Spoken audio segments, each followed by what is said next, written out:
ब्रह्ममुरारिसुरार्चितलिङ्गं निर्मलभासितशोभितलिङ्गम्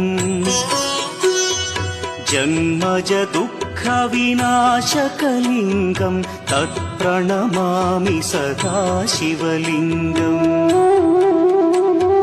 देवमुनिप्रवरार्चितलिङ्गं कामदहन करुणाकरलिङ्गम्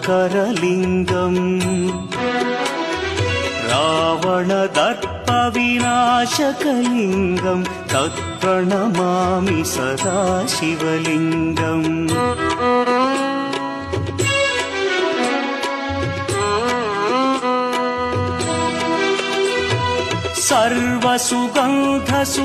सर्वसुगन्धसुलेपितलिङ्गं बुद्धिविवर्धनकारणलिङ्गं सिद्धसुरासुर